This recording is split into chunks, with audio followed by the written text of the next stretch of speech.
I thought this morning the first thing I would do is to give you a good look, to see you.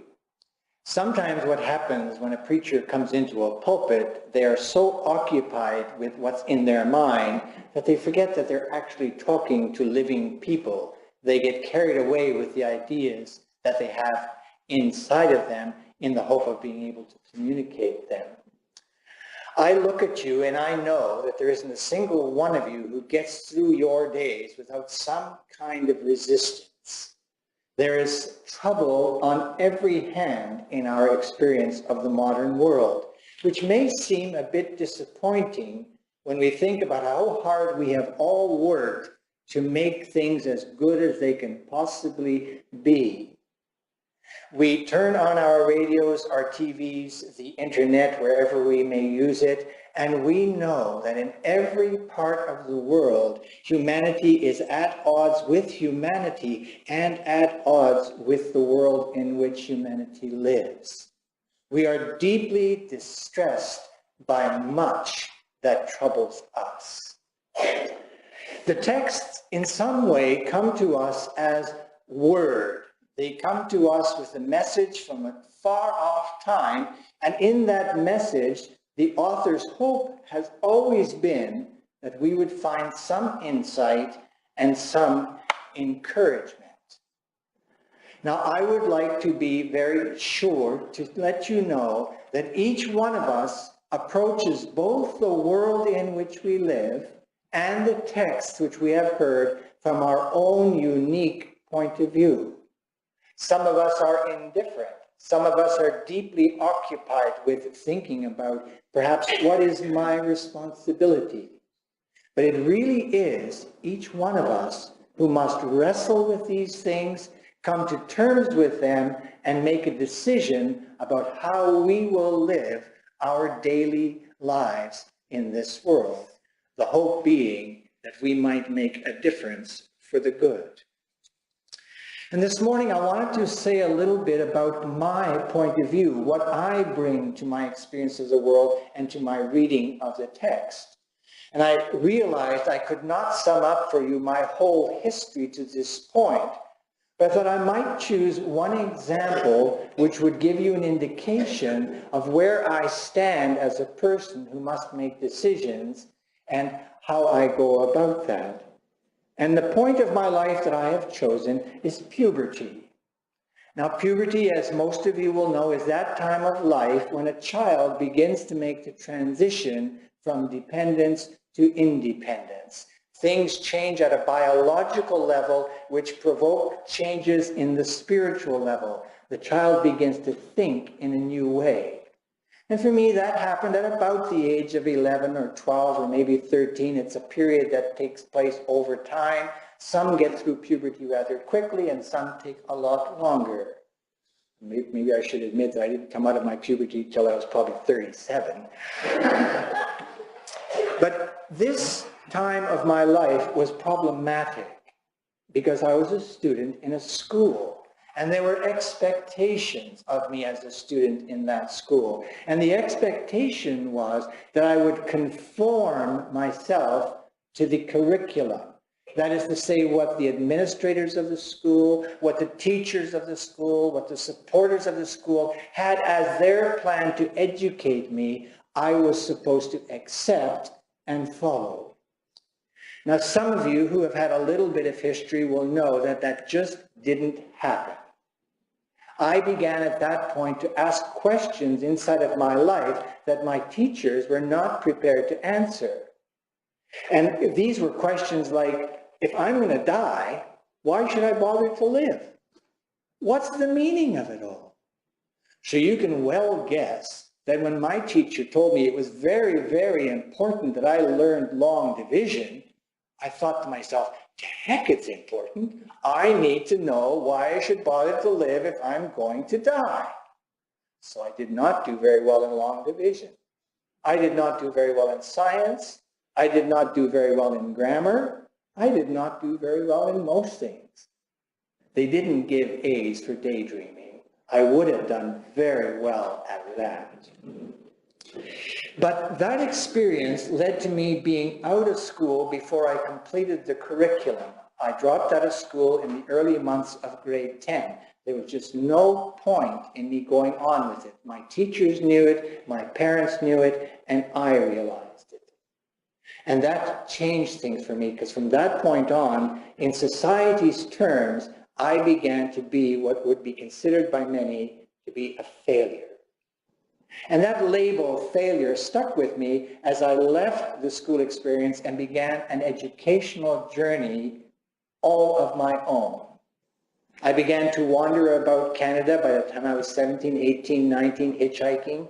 And I did that until I was almost 30. I was what we would call an itinerant. In modern language, we might say I was homeless. I did often depend on the kindness of my family and my friends who would put me up. But eventually I was back on the street trying to figure out the answer to my biggest questions. And one of the great resources to me along that way were public libraries in the various cities of Canada, where you could go when it was cold or rainy and find some shelter. And in finding shelter, I also found books. And in finding books, I found authors. And in finding authors, I found persons who were struggling with the same questions that I was. I became deeply engrossed with the Russian authors in particular, folks like Tolstoy and Dostoevsky. And these folks were thinking about the world in a different way than I had learned as a boy in both church and school. And reading those authors gave me the courage to begin to believe that maybe I had a life all of my own that I could live, and that maybe in choosing to live my own life, I could bring benefit into all of my relations. One time, Barbara and I were invited to speak to a high school class in Winnipeg. They were graduating, and they had a question. And the question was, what's next? So after graduating school, what were they to imagine or to expect? So they invited various parents to speak about their adult lives, and perhaps by that speaking, those children could gain some insights or clues about how their own experience might unfold. Well, Barbara began on the day that we were chosen to speak with the kids by telling her story. Barbara was out of school at a very early age too. She graduated grade 12 at the age of 15 with full honors and a full scholarship. I believe it was the Banff School of Fine Arts. She was a major achiever. And on that basis, she went through a little bit of a rocky period, but it was quite short, and she knuckled down and really got to developing her capacities, her talents, her abilities. And she began to succeed in just about every area of her endeavor. And she told the young people that, and they were very taken with her story. Now it came my turn. And I have to begin by saying, well, Barbara was out of school at 15. I didn't get out of school till I was 16. And then I explained to them how I had dropped out. And then I explained to them how I had lived the life of a vagabond on the road, partying and exploring and experimenting and doing just about everything that my grandma and grandpa would have thought, oh no, the boy is lost. The interesting thing that we said to the kids was, you can learn by going the full academic route, or you can learn by just living your life. The main thing is that you learn. And the key point in your experience as a learner is that you learn what matters to you. It would not do for a child to grow up to be a great physician or a great lawyer or a great anything if it was a betrayal of their own deepest desires. I have a nephew, Vince, who was just like Barbara. He graduated school very early with full honors. He could have become anything. Mom and Dad were hoping, maybe lawyer, maybe doctor. Who knows? Our son could really be something. And I suspect they were a little disappointed when he told them he wanted to be a blues guitar player. But I'd like you to know that my young nephew has been a tremendous influence on many, many people wherever he has traveled as a musician. He has no need to be the center of attention. He loves to support other people and to help them shine. So without going that high road, by choosing what his mom and dad would have considered the low road, he chose a way that was just about right for him. And Vince and I used to talk about that a fair bit. And we talked about what I call the life of the hearth or the life of the road. And of course, you will know this, and Vince knew this when we talked, that I had chosen the life of the heart. That means the life of home, a life of marriage, a life of children, a life of responsibility. And the life of the road is a life of freedom by all the appearances. And the thing Vince and I agreed on was that if you chose the road, you couldn't start and turn back and keep going, oh, I should have chosen the heart. And if you chose the hearth, you couldn't turn back and keep saying, oh, I should have chosen the road. You have to make your choice in life, and you have to follow it through all of its circumstances. Now, all that to say that my life's experience taught me to be critical of power that insists on conformity. That is to say, just for the example I gave you in school, I find it very hard to be told what to do. Now, I have learned from my family that as a Frisian-born person, this is probably part of my character. It's probably deep in my blood. There's a word in Frisian called stiefkop. Maybe it's in Hollands too. And what it means is stiff head.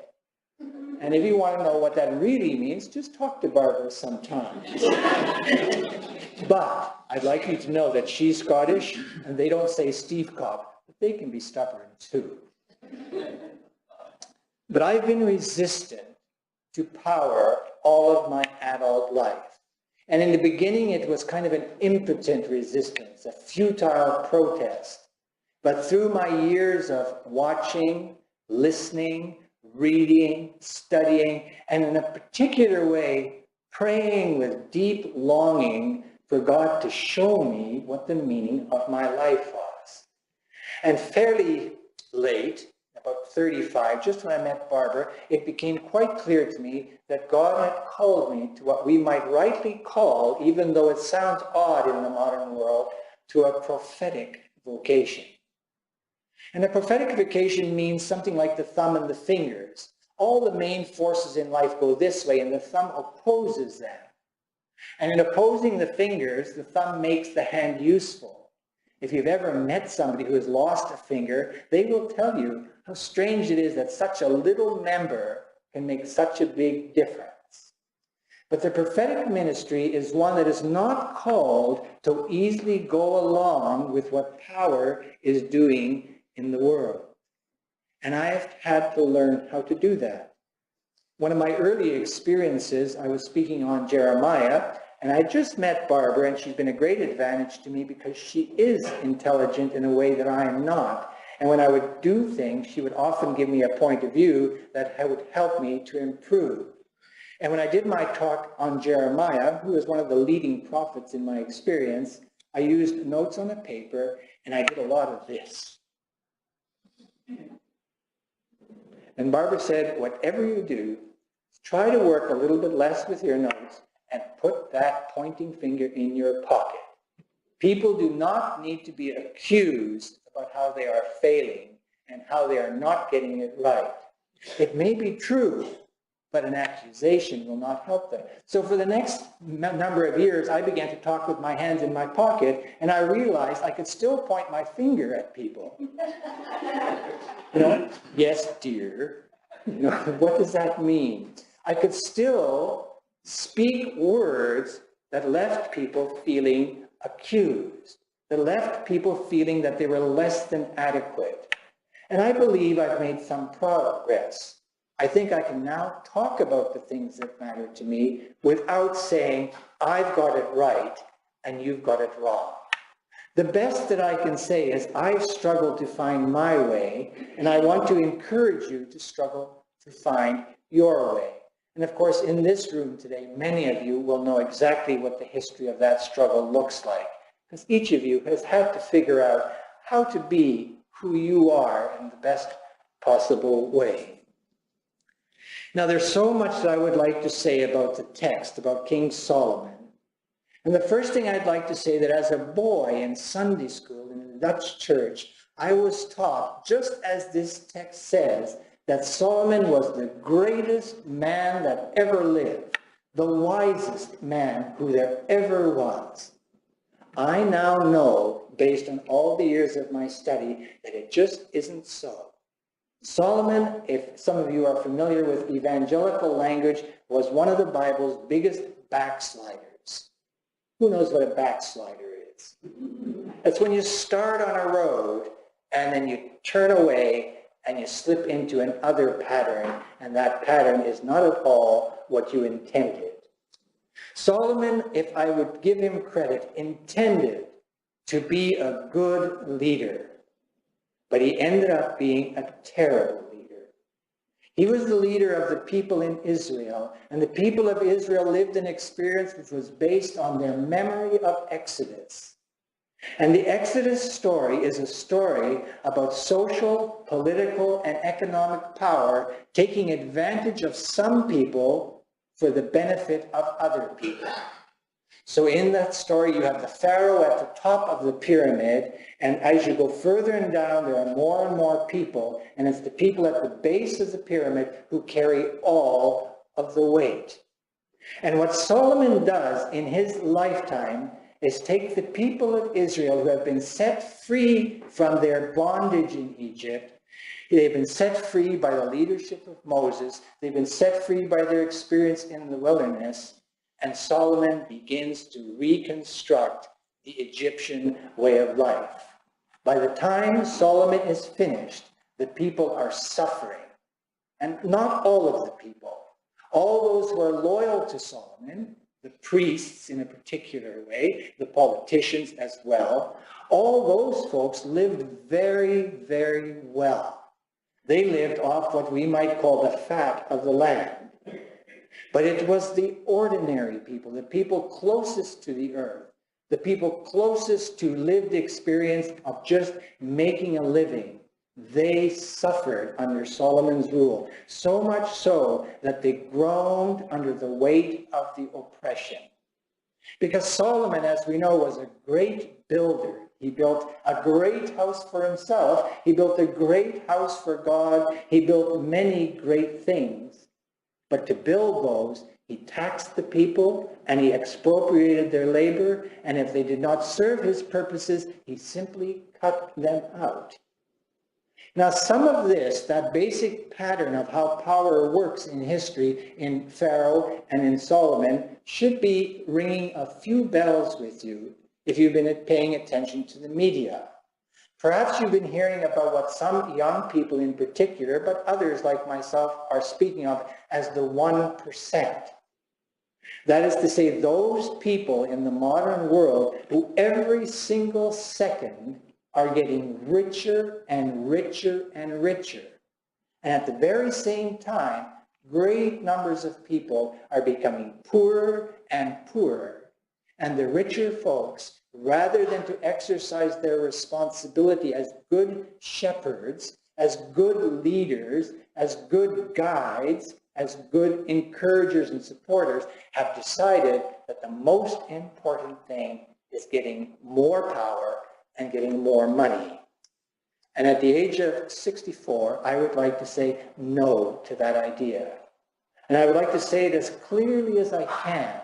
And I'd like you to know that I'm not alone, that all over the earth, in the tens of thousands, maybe now approaching the millions, people are starting to say, we want it to be different.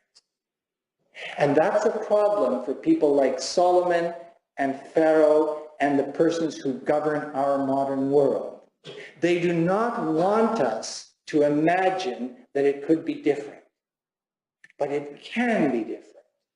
That's the good news of the gospel that Jesus Christ gives us. Because Jesus Christ lived under the time of Herod and Augustus Caesar, exactly a civilization which benefited a few very powerful people and oppressed the great majority of the ordinary people.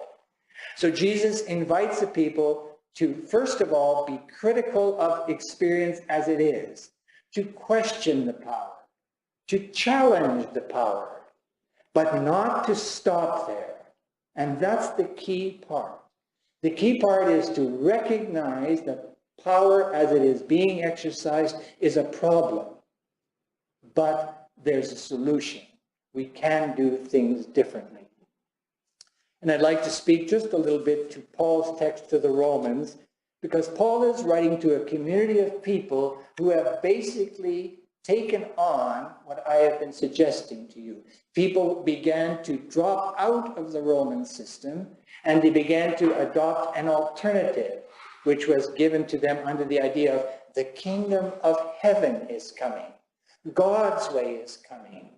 And when you say God's way is coming, immediately the powers of the earth get nervous, because they know that their way is not God's way. When we see Jesus, we do not see Jesus ignoring those who are hurt. We do not see Jesus ignoring those who are lonely. We do not see Jesus forsaking or walking away from those who can't pay their own way. We see Jesus doing everything in his power to make a difference for the good and to show that life can be lived in other ways. And by the time Paul is going about spreading this message, the power is giving this small community of believers a great deal of trouble. Those who are proposing the alternative are being arrested. Those who are proposing a new way are being beaten and in jail and even killed. And Paul is speaking to these people because sometimes they think, why don't we just give up on this new way? Why don't we just accept that the world has to be how it is? Why bother trying to change it?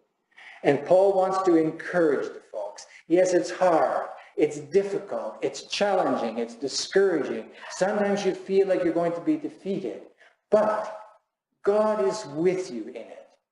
And the treasure that you find in the presence of God is greater than any treasure you might find in the world. So the kings of the earth have everything in abundance. They have everything to excess. But we may well wonder, what is the state of their hearts? Are they happy? Are they peaceful? Do they sleep well at night? What the gospel invites us to do is to not be governed by the rules that the power sets. I'm not suggesting you become lawless people, but that the ideas that make you choose this way or that should be ideas that come to you from God. And that means struggling with the Word of God, with the Scriptures. It means struggling with each other. It means talking about the things of God. It means talking about what's going on. And sometimes that's the hardest thing of it all. Sometimes it's easier just to go like this.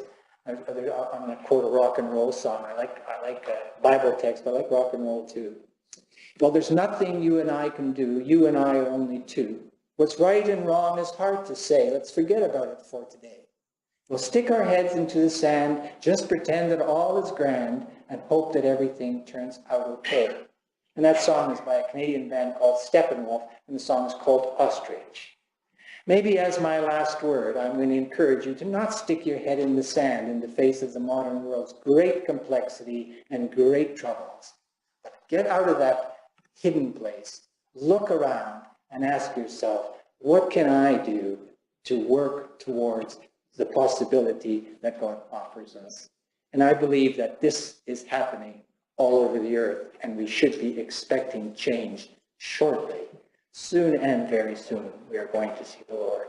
Thanks be to God. I am going to ask you to sing, Breathe on Me, Breath of God, an invitation for God's Spirit to enter your experience in a new way. 382.